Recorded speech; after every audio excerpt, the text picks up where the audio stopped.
Dalam nama Bapa dan Putra dan Roh Kudus. Amin.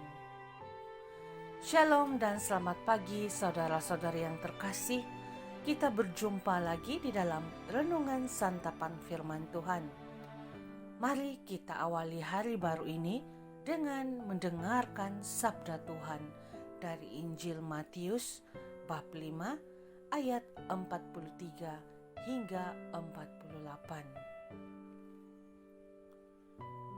Kamu telah mendengar firman, kasihilah sesamamu manusia, dan bencilah musuhmu.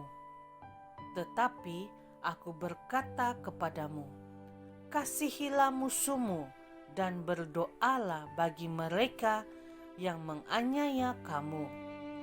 Karena dengan demikianlah, kamu menjadi anak-anak Bapamu yang di syurga, yang menerbitkan matahari bagi orang yang jahat dan orang yang baik, dan menurunkan hujan bagi orang yang benar dan orang yang tidak benar. Apabila kamu mengasihi orang yang mengasihi kamu, apakah upamu? Bukankah pemungut cukai juga berbuat demikian? Dan apabila kamu hanya memberi salam kepada saudara-saudaramu saja, apakah lebihnya daripada perbuatan orang lain? Bukankah orang yang tidak mengenal Allah pun berbuat demikian?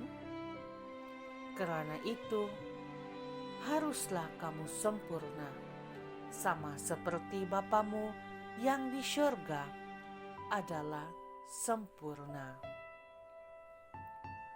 Demikianlah Injil Tuhan. Shalom saudara-saudara yang terkasih dalam Yesus Kristus. Dalam firman Tuhan hari ini, Yesus mengingatkan kita semua tentang hukum kasih. Adalah hukum Allah. Setiap orang yang hidup di dalam kasih adalah hidup di dalam Allah.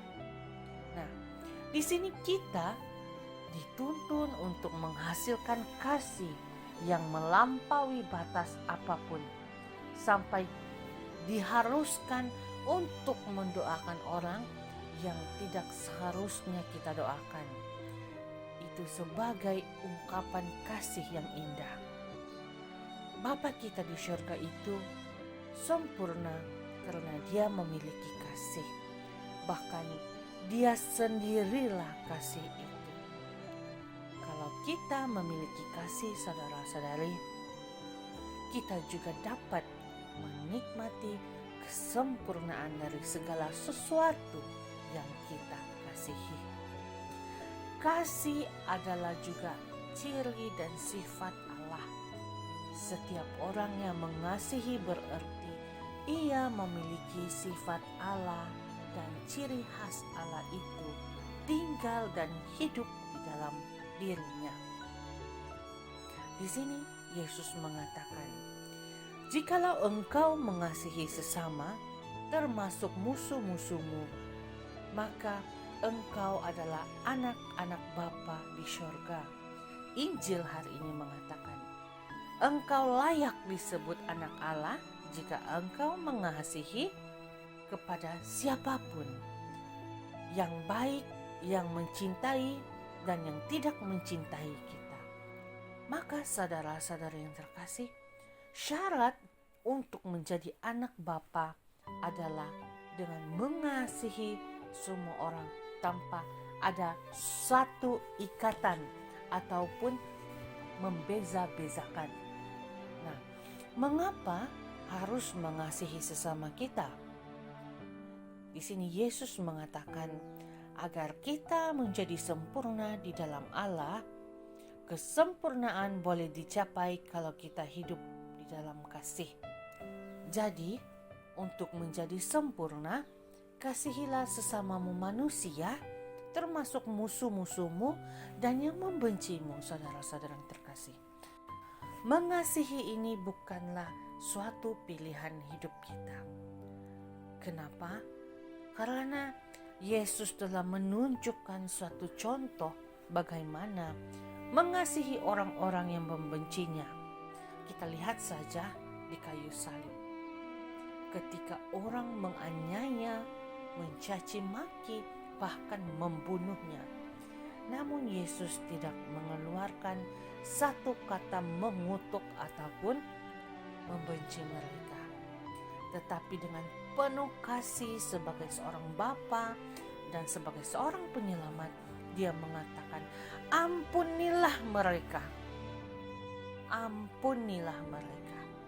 Nah, inilah suatu sifat Allah yang tidak pernah membenci, tetapi terus mencintai manusia. Inilah yang perlu ada di dalam hidup, dalam diri orang beriman. Jadi saudara-saudara yang terkasih, mengasihi ini bukanlah suatu pilihan di dalam kehidupan kita, tetapi mengasihi adalah satu keharusan untuk menjadi murid-murid Tuhan dan anak-anak Bapa di surga. Tuhan memberkati. Amin. Dalam nama Bapa, Putra, dan Roh Kudus.